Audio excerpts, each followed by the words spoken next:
देखो, हम ना हार्ट फेलियर पढ़ रहे हैं, तो इससे पहले मैंने हार्ट फेलियर के ना 2 लेक्चर और बता रखे हैं, जिसमें मैंने हार्ट फेलियर की पैथोफिजियोलॉजी और क्या कारण है, और दूसरे लेक्चर में यानी कि राइट वेंट्रिकुलर हार्ट फेलियर और लेफ्ट वेंट्रिकुलर हार्ट फेलियर उसके बारे में बता रखा है। तो अगर आपने नहीं पढ़ा है तो वो पढ़ लें। आज हम क्या पढ़ेंगे, सिम्टम पढ़ेंगे और साइन पढ़ेंगे हार्ट फेलियर के, यानी कि क्या क्या सिम्टम दिखते हैं हार्ट फेलियर के पेशेंट में। तो देखो, हार्ट फेलियर पढ़ रहे हैं हम, ठीक है।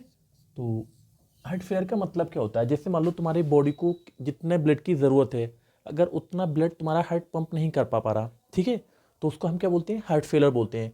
सपोज मान लो तुम्हारा हार्ट क्या हुआ, जैसे ब्लड को पंप नहीं कर पा रहा, यानी कि तो क्या होगा, तुम्हारी जो बॉडी के डिफरेंट ऑर्गन है उन्हें क्या होगा, ब्लड की सप्लाई कम होगी, ठीक है। तो अगर मान लो ब्रेन को ब्लड सप्लाई कम मिल रही है तो क्या होगा, मेंटल फैटिक होगा। मेंटल फैटिक मतलब जैसे, यानी कि जो तुम ब्रेन को ब्लड सप्लाई होती है उसमें क्या होता है, ग्लूकोज होता है। अब जब ब्लड कम पहुंचेगा तो ग्लूकोज भी कम पहुंचेगा, जिससे ऊर्जा कम बनेगी और पेशेंट को क्या लगेगा, थका थका फील होगा वो, ठीक है। मोटिवेशन कम, यानी कि मोटिवेशन क्या, जैसे मान लो आप किसी की कंपटीशन की तैयारी कर रहे हैं, तो आपके क्या होता है, एकदम ऐसे कि मैं 100% कर दूंगा, यानी कि टेस्ट को क्रॉस कर दूंगा। लेकिन वो क्या होता है, जैसे मान लो अगर हार्ट फेल कर रखा है पेशेंट का, तो वो उसके अंदर नहीं रहता। और कंसंट्रेशन, जैसे मान लो आप पढ़ने बैठे और आपका पढ़ाई में मन नहीं लग रहा, तो वो भी कम हो जाएगा, यानी कि कंसंट्रेशन क्या होगा, कम हो जाएगा। विजुअल ब्लरिंग, जैसे मान लो आप अपनी आंख से देखते हैं लेकिन उसकी जो इमेज बनती है वो यहाँ पे बनती है, यानी ऑक्सीपिटल रीजन में, ठीक है। तो क्या होगा, अगर ब्लड सप्लाई कम मिलेगी ब्रेन के लिए तो उसका जो इमेज बनेगी वो भी ठीक से ना बनेगी। टिनिटस, यानी कि कान में सीटीसी बजना, जैसे आपने कोई बात सुनी तो वो क्या होती है, इंटरनल एयर से होते हुए यहाँ पे टेम्पोरल एरिया में यहाँ पे आपको सुनाई देती है। अगर ब्लड सप्लाई कम होगी तो कान में सीटी बनेगी। डिसइक्विलिब्रियम, यानी कि बैलेंस ना बनना बॉडी का, जैसे तुम्हारी जो बॉडी का बैलेंस बनाता है वो तुम्हारा बेसल गेंगलिया और सेरेबेलम, अगर ब्लड सप्लाई कम होगी तो बैलेंस नहीं बना पाएगा। मेलाइज, जैसे मान लो उसे एहसास होगा कि वो बीमार हो रखा है। इरिटेशन, चिड़चिड़ापन, जैसे मान लो आपको कोई खाने को ना दे और आपसे काम करवाने लगे तो क्या होगा, आप काम करेंगे, आपको गुस्सा आएगा। ऐसे ही ब्रेन को ब्लड सप्लाई कम मिल रही है और आप उससे काम ले रहे हैं तो क्या होगा, चिड़चिड़ापन होगा। इंसोम्निया, यानी कि नींद नहीं आएगी। नींद क्यों नहीं आएगी, जिससे तुम्हारा क्या होता है, ब्रेन क्या होता है, एक मेन ऑर्गन होता है, ठीक है। तो सब पे निगरानी रखता है। अब सपोज मान लो तुम्हारा जो हार्ट है वो ब्लड को क्या है, कम पंप कर रहा है, तो इस पे ये निगरानी बनाए रखता है। अगर मान लो अगर ये ब्रेन सो जाए रात में तो क्या होगा, ये भी सो जाएगा हार्ट तुम्हारा, और क्या होगा, आपकी डेथ हो सकती है। इसलिए तुम्हें नींद कम आती है हार्ट फेलियर में। फिजिकल फैटिक, जैसे मान लो तुम्हारा हार्ट क्या है, प्रॉपर वे में ब्लड को पंप नहीं कर रहा, तो क्या होगा, बॉडी के जितने भी ऑर्गन है उनमें ब्लड सप्लाई कम होगी, और जब ब्लड सप्लाई कम होगी तो उसमें ग्लूकोज होता है तो ग्लूकोज भी कम जाएगा, जिससे क्या होगी, तुम्हें थकावट फील होगी। बॉडी, यानी कि तुम्हारी बॉडी में पेन होगा, तो पेन क्यों हो रहा है, जिससे तुम्हारा जो फिल्टर का काम करती है वो किडनी करती है। अब किडनी कब करेगी, यानी कि ब्लड में गंदगी घुली होती है, अगर ब्लड ये कम पंप कर रहा है तो कम किडनी तक पहुंचेगा, ठीक है। तो किडनी कम ही फिल्टर करेगी, जिससे क्या होगा, तुम्हारी गंदगी क्या होगी, ब्लड में बढ़ जाएगी, ठीक है, और जिससे तुम्हारी बॉडी में क्या होगा, पेन होगा। डिस्निया, यानी कि ऑक्सीजन के लेवल को मेंटेन करने के लिए तुम्हारी सांस फूल जाएगी, यानी कि रेस्पायरी रेट बढ़ेगी ताकि ऑक्सीजन ज़्यादा से ज़्यादा बॉडी तक पहुंच सके। अब देखो, जैसे डाइजेशन सिस्टम पे क्या इफेक्ट पड़ता है इसका, हार्ट फेलियर का, यानी कि भूख नहीं लगती है, ठीक है, इंडाइजेशन। तो ये भूख क्यों नहीं लग रही, जैसे देखो जो तुम्हारा लीवर है, जैसे आपने खाना खाया, ठीक, तो खाना तुम्हारा यहां से होते हुए इंटेस्टाइन में आएगा और इंटेस्टाइन से पचने के बाद तुम्हारी पोर्टल वेन के थ्रू क्या होगा, लीवर में चला जाएगा। अब लीवर क्या करेगा, जितनी तुम्हारी बॉडी को जरूरत है वो यहां से, यानी कि हिपैटिक वेन के थ्रू तुम्हारे हार्ट में पहुंचा देगा और हार्ट से पंप कर देगा, और जो बचा उसे बाकी को स्टोर कर लेगा लीवर के अंदर।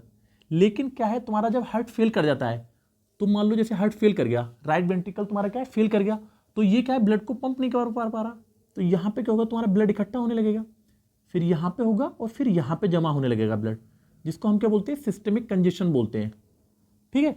तो इसका प्रेशर ज़्यादा है, तो ये वाला जो फ्लूइड है यानी कि जो बना के डाल रहा है तुम्हारा लीवर, वो इसमें नहीं डाल पाएगा, बल्कि इसका फ्लूइड जो है जो तुम्हारे इंफीरियर वेना केवा में इकट्ठा हो रखा है वो इसमें भी जमा होने लगेगा, और इससे क्या होगा, ये फूलने लगेगा और क्या होगा, इस तरह से साइज बढ़ जाएगा लीवर का, और ये वापस इसमें को यानी कि इसके बजाय फ्लूइड डालने के इसमें डालने लगेगा, जिससे तुम्हारी क्या होगा, इंटेस्टाइन में भी कंजेशन होगा, यानी कि यहाँ पे फ्लूइड क्या होगा, इकट्ठा होने लगेगा। ठीक, इससे मैंने देखो लिख रखा है यानी कि ब्लोटिंग यानी कि पेट को फूल रहा है, क्योंकि इसके अंदर फ्लूइड भरने लगेगा, लूज मोशन होने लगेंगे, यानी कि लूज मोशन, जैसे मान लो यहाँ पे पानी ज़्यादा हो गया तो क्या होगा, बार बार आपको टॉयलेट लगेगी, और यानी कि ठीक से पाचन नहीं होगा, तो ये हार्ट फेलियर की वजह से होता है। जी मिचलाएगा यानी कि गंदगी बढ़ जाती है जब ब्लड में, तो तुम्हें उल्टी आने लगती है।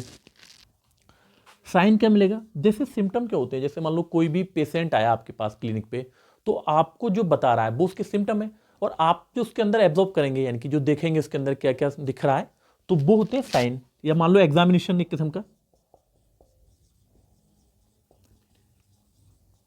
तो जैसे पेशेंट आया आपके पास आया, तो वो एनीमिक होगा यानी कि, और वो भी सीवियर एनीमिया होगा।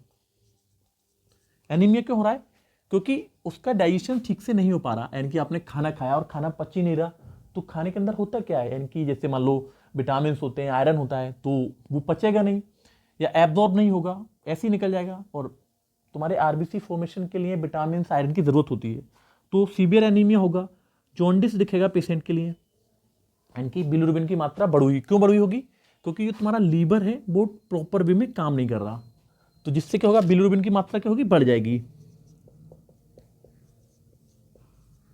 अब इन दोनों को हम एग्जामिनेशन कैसे करेंगे, तो देखो जो मैंने आई बना रखी है, देखो हम आई तो नहीं पढ़ रहे, सिर्फ एक समझाने के तौर पे, तो जो आई की तुम्हारी सबसे आउटर लेयर होती है वो स्क्लेरा होती है, ठीक है, और स्क्लेरा तुम्हारी यहाँ पे आके खत्म हो जाती है, ठीक है, और स्क्लेरा का ही भाग होता है तुम्हारा यानी कि कॉर्निया। तो देखो जो तुम्हारी आईलिड्स होती हैं, यानी कि देखो ये आईलिड्स है, और आईलिड्स से तुम्हारी आईलेसेस यानी कि पलकें जुड़ी होती हैं, तो ये जो मैंने बना रखी है आईलिड्स से, और इससे पलकें जुड़ी रखी हैं यानी कि आईलेसेस।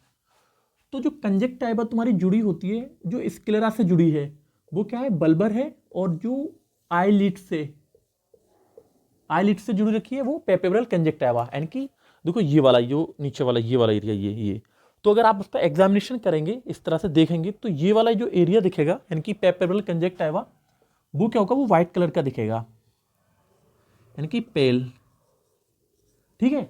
और अगर उससे बोले आप नीचे देखें, और ये जो सफेद कलर का है जिसको हम स्क्लेरा कहते हैं, देखो ये वाला, ये यानी कि अगर मैं बल्बर कंजक्टिवा अगर उसकी चेक करूं, तो वो क्या होगी, वो येलो कलर की दिखेगी,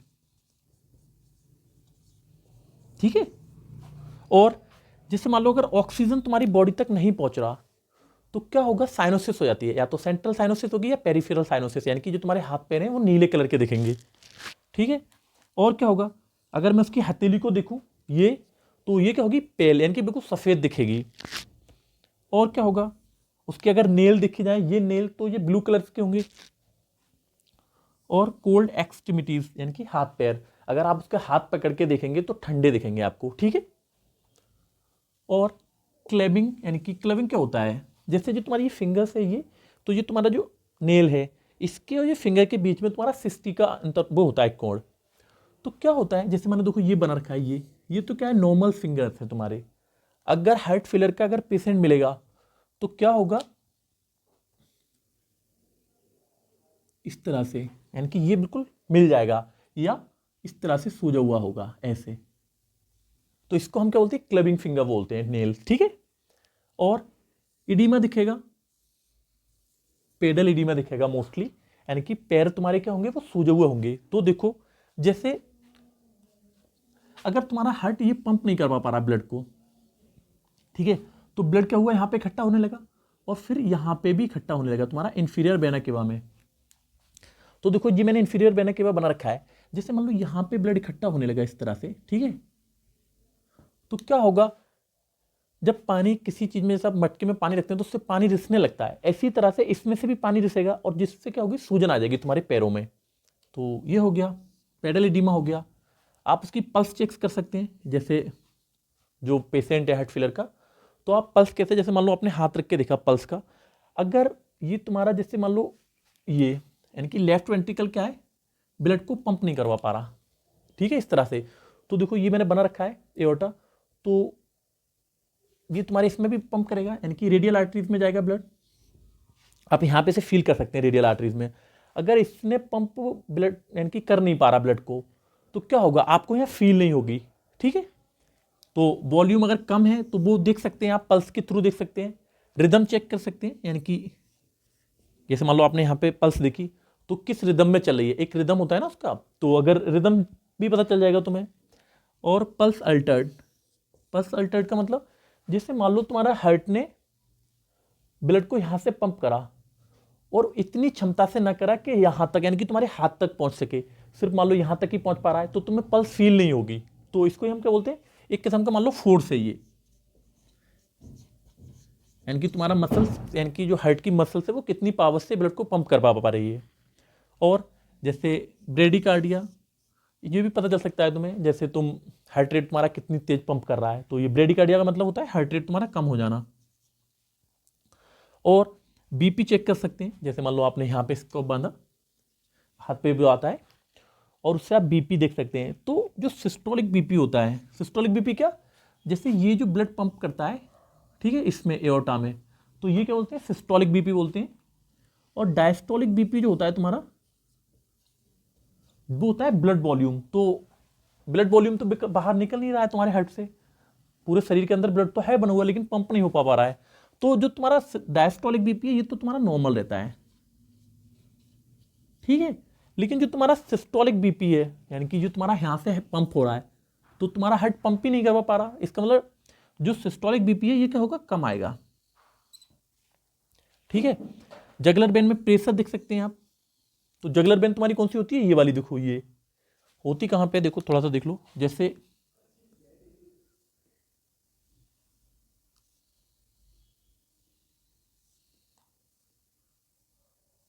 ठीक है, इस तरह से होता है। ये तुम्हारी क्या है, यानी कि स्टर्नम, तो ऐसे जुड़ी होती है, देखो इस तरह से, यानी कि स्टर्नो, यानी कि क्लेबिकल से, यानी कि क्लेडो क्लीडो, और यहाँ पे मस्टॉइड, यानी कान के पीछे, यानी कि स्टर्नो क्लीडो मस्टॉइड मसल, इसके मीडियल बॉर्डर्स पे होती है ये, यानी कि तुम्हारी जगलर वेन। तो जैसे ये है, कहाँ गया, जैसे ये ब्लड को पंप नहीं करवा पा रहा तुम्हारा, यानी कि राइट वेंट्रिकल, तो यहाँ पे ब्लड इकट्ठा होगा, और ये क्या होता है तुम्हारा, यानी कि इंफीरियर वेना केवा में कलेक्ट होगा ब्लड, यानी कि इकट्ठा होगा, और सुपीरियर वेना केवा में, ठीक है। तो सुपीरियर वेना केवा देखो ये बना रखा है मैंने, यानी कि जो हार्ट के ऊपर वाला भाग होता है वो सुपीरियर वेना केवा होता है। तो ये वाली जो है ये जगलर वेन है ये, तो आप जगलर वेन में देख सकते हैं, यानी कि वैसे दिखती नहीं है, अगर कंजेशन है, यानी कि तुम्हारा राइट वेंट्रिकल फेल कर रखा है, तो क्या होगा, यहाँ पे फील होगी आपको जगलर वेन, या उसमें प्रेशर आपको फील होगा, ठीक है। तो मतलब ये आज इतना ही है, कल को हम इसका ट्रीटमेंट पढ़ेंगे, ठीक है। Thank you.